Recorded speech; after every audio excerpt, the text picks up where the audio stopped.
Olá pessoal, eu sou a professora Marinete Diniz e hoje nós vamos dar continuidade ao nosso tema Sistema Genital Feminino.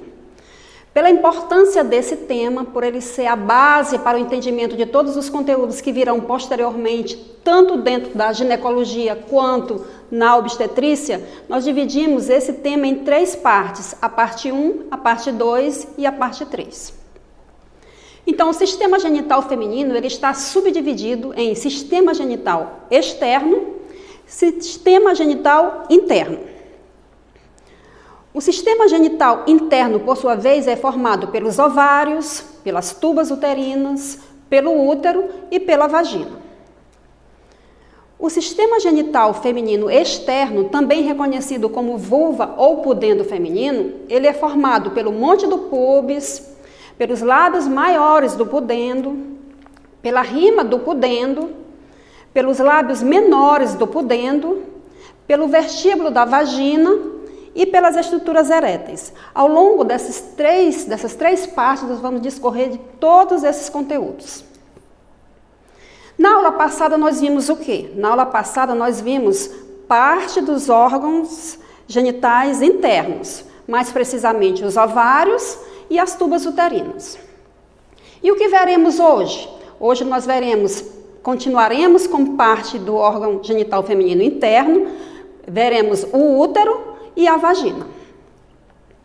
Então, o que é o útero, professora? O útero é um órgão muscular, oco, piriforme, ímpar e mediano.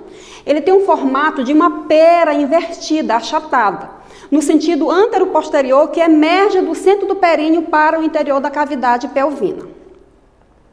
Então, a localização do útero não gravídico normalmente é na pelve menor, entre a bexiga urinária e o reto. Então, você consegue observar aí nessa figura a localização entre a bexiga urinária e o reto. A posição desse útero é referida como em anterfletido. O que é isso? Ele está em posição normal, o útero ele está inclinado para frente em relação à vagina, que a gente chama isso de anteversão. O que quer dizer em posição normal? Aquele útero não grávido, aquele útero em situações em que a mulher não está no período gravídico. E o corpo do útero está dobrado para frente em relação ao colo do útero, a gente chama isso de quê? De anteflexão. Então, a posição do útero, a posição antevertido e antefletido, que a gente também chama de anteverso flexão. Então, a posição desse útero é alterada quando há um enchimento da bexiga, do reto ou no período gravídico, como já falado anteriormente. Então, aí nessa figura você observa o ângulo de anteversão, o ângulo de flexão, o eixo do corpo do útero, o eixo da vagina e o eixo da cérvix. Embora a forma, a posição e o tamanho do útero modifique-se com o progresso da gestação, no estado pré-gravídico, suas dimensões normalmente são em torno de 7 centímetros de diâmetro longitudinal, 5 centímetros de diâmetro transverso e 2,5 centímetros de diâmetro antero-posterior. O útero ele possui a sua subdivisão. Como que se dá essa subdivisão desse útero? Fundo do útero, corpo do útero, istmo, cérvix ou colo do útero. Então, a gente vai discorrer cada uma a seguir. O fundo do útero é o quê? Ele é a região acima dos órteos das tubas uterinas. É a extremidade superior do corpo do útero. Então, é a parte superior do corpo uterino. E o corpo do útero? O corpo do útero é a região que se comunica de cada lado com as tubas uterinas através dos órteos das tubas uterinas. O corpo do útero ele é móvel, o útero não é um órgão fixo, ele é um órgão móvel e fica situado entre as lâminas dos ligamentos largos que a gente vai ver mais à frente. Então a gente observa aí nessa figura o corpo do útero. Outra parte dessa subdivisão é o istmo. O que é o istmo? O istmo ele separa o corpo do colo. É uma região estreita e curta, contínua à cérvix. É a parte mais externa do útero que se insere na vagina, constituindo-se de uma porção supravaginal e a outra intravaginal. Então, vocês observam aí nessa figura essa região do istmico, que está bem delimitada aí, como demonstrado na figura à frente. Outra parte, que é a última parte, como se a gente estivesse saindo dessa região do útero para entrar na parte vaginal, nós temos a cervix ou colo do útero. Então, o que é essa porção? É uma porção cilíndrica mais baixa do útero. A sua porção final se une à vagina desembocando na vagina. Ele apresenta um comprimento variável entre 2,5 a 3 centímetros.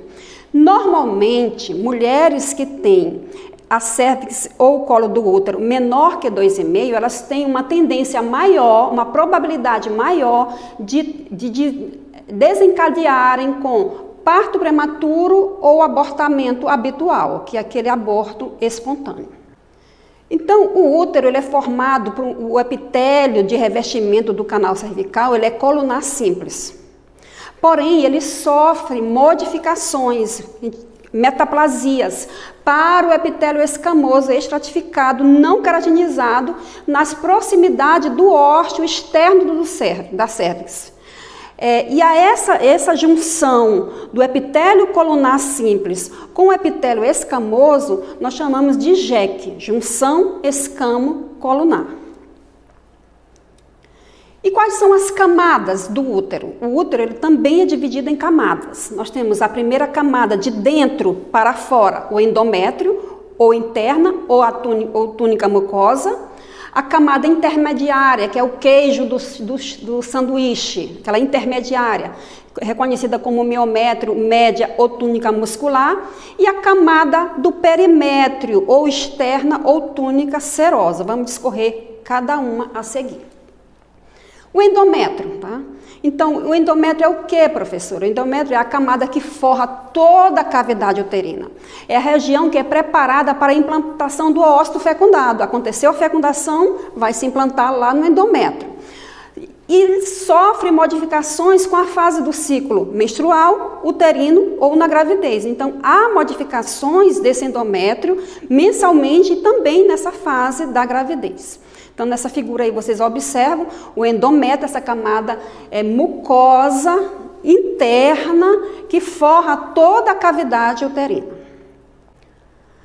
O revestimento interno dessa cavidade uterina, ou seja, do endométrio, é uma mucosa especial, que ela responde a variações hormonais, como já falado anteriormente, dentro desse ciclo ovulatório feminino, e se renova todos os meses. Então, cada mês, esse endométrio vai ser renovado quase que na sua totalidade.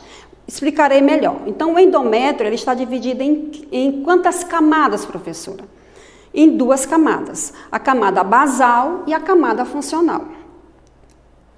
A camada basal é a camada mais profunda, formada por um tecido conjuntivo denso e responsável pela renovação mensal do endométrio. Então, todo mês esse endométrio vai se renovar graças a essa camada basal. E a camada funcional? A camada funcional ela é renovada ciclicamente, ela possui os estratos esponjoso e compacto. O esponjoso ele é formado por glândulas endometriais em desenvolvimento, estroma de tecido conjuntivo, frouxo, vasos e nervos. Já o compacto ele é revestido por um epitélio cúbico ou colunar simples, que se invagina no estroma subjacente, formando as glândulas endometriais que sofrem influência hormonal. Às vezes a gente fica na dúvida, na menstruação, o que é descamado? Qual a parte do endométrio? A gente já sabe que o endométrio, parte dele é descamado, mas qual a parte que é eliminada na menstruação? Então, na menstruação, a eliminação do extrato esponjoso e de boa parte do extrato compacto da camada funcional, enquanto que a camada basal e o que sobra do extrato esponjoso reptilizam a cavidade uterina mensalmente. Então, nessa figura, a gente consegue observar aí a camada basal, que é uma camada fixa, ela não muda, ela é a base para a continuidade da camada funcional, e logo acima a gente percebe a camada funcional que tem a sua alteração dependendo da fase do ciclo. Nós temos aí a fase da menstruação, a fase proliferativa e a fase secretora. E o miométrio, né? O miométrio, como eu falei, eu sempre gosto de fazer uma analogia, é o queijo do sanduíche. É uma camada espessa, constituída por fibras musculares lisas, que se distribui da periferia para a profundidade em 3 planos, longitudinal, plexiforme e circular. Então, o miométrio, ele constitui uma camada muito resistente, justamente por essa distribuição. Então, o miométrio ele é composto por essas 3 camadas mal definidas, dispostas em sentido longitudinal, circular e espiral, com a finalidade principal de facilitar o seu desenvolvimento durante o período gestacional e a expulsão do concepto durante a parturição. Esse miométrio ele é altamente exigido durante a gravidez. Imagine só, um útero que estava de 7 centímetros de comprimento passará a 34, 36, 38 centímetros de comprimento. Então, essa estrutura ajuda nesse processo de gestação e parturição. E o perimétrio, professora? O perimétrio ele é uma camada externa, tá? Ou a túnica serosa também, como é reconhecida. Ele é constituído pelo peritônio visceral. É a camada serosa que envolve externamente o útero, tá? Então, vocês observam aí na figura o perimétrio, essa camada que cobre todo o útero. É uma camada peritônio visceral. Então, observando aí, né, mais uma vez, o endométrio, camada interna, que é formada por 2 camadas, a basal e a funcional. Nós temos o miométrio, que é uma camada muscular bem mais espessa, e o perimétrio, que é o revestimento desse útero. Então, endométrio, miométrio e perimétrio. E os órteos, né? O que são os órteos? Os órteos são orifícios que fazem a comunicação de uma parte do útero com o órgão anexo. Então, o órteo uterino da tuba, ele situa-se nos ângulos superiores da cavidade do útero de forma bilateral. São 2 tubas, são 2 órteos uterinos da tuba. Ele estabelece uma comunicação entre o útero e a tuba uterina e vice-versa, tá? Então, a gente observa aqui nessa figura o útero passando a sua comunicação para a tuba uterina, existe uma passagem, e a essa passagem nós chamamos de órteo uterino da tuba. E o órteo do útero propriamente dito, ele situa-se na parte vaginal da cérvix, ele estabelece uma comunicação entre o interior do útero e o interior da vagina. A irrigação do útero, ela se dá principalmente pela artéria uterina, que é o principal vaso sanguíneo do útero, e pelo ligamento do útero. Então, todo órgão ele precisa de um suprimento sanguíneo da sua irrigação. Então, como se dá a irrigação do útero? Se dá principalmente pela artéria uterina, complementada pelo ligamento largo do útero, que nós veremos um pouco mais à frente. E os ligamentos uterinos? Eu falei no início que o útero ele é um órgão oco, suspenso, móvel. Então, o que liga esse útero? Quais são os ligamentos que sustentam esse útero? Os ligamentos são elementos anatômicos de sustentação. Então, nós temos o ligamento largo, o ligamento redondo e o ligamento útero-sacro ou reto uterino. Vamos escorrer cada um agora. Então, o ligamento largo é o quê? É o maior dos ligamentos. Ele é uma dupla camada de peritônio que fixa o útero por meio das margens laterais, as paredes laterais da pelve. Então, a gente observa nessa figura, o ligamento largo é o maior dos ligamentos. Então, ela tem esse formato grande, grandioso, que a gente consegue perceber naturalmente aí nessa figura. O outro ligamento é o ligamento redondo, ele tem a fixação na parte superior do útero, anteriormente às tubas uterinas, atravessando o canal inguinal e se fixando aos grandes lábios da vulva. Então, vocês observam aí nessa figura o ligamento redondo, tá? Ele fixa o útero na parte superior. O terceiro ligamento é o ligamento útero-sacro ou reto uterino. Ele liga o colo do útero ao osso do sacro, delimitando o espaço onde passa o reto e o fundo de sacro de Douglas. Então aí você observa nessa figura o ligamento útero-sacro. E o que é o fundo de sacro de Douglas, professora? Relembrando, o fundo de sacro de Douglas, ele é um espaço anatômico entre o útero e o reto. Então, você observa aí nessa figura o fundo de sacro de Douglas, esse órgão, esse espaço, né, anatômico entre o útero e o reto. A vagina é a segunda parte que nós iremos abordar na aula de hoje. Então, o que é a vagina?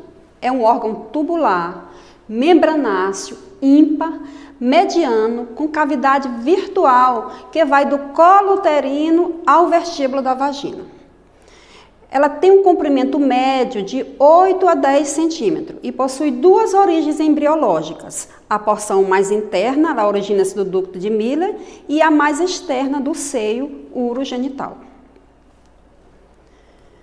O epitélio vaginal, ele responde a oscilações hormonais do ciclo ovulatório da mulher na menarquia. Então, as células vaginais, elas são ricas em glicogênio, o que confere um pH ácido em torno de 4 a 4,5, característico da secreção vaginal na presença dos bacilos de Doederlein. E o que é o bacilo de Doederlein, professora, para a gente relembrar? São bacilos que fazem parte da flora vaginal, normalmente, que se alimentam de glicogênio. Esses bacilos, eles produzem o ácido láctico, o que mantém o pH da vagina ácido em torno de 4, 4,5, como já falado anteriormente, para evitar a proliferação de bactérias causadoras de doenças. Então, estruturalmente, a vagina ela é constituída de uma túnica fibrosa que envolve uma túnica muscular.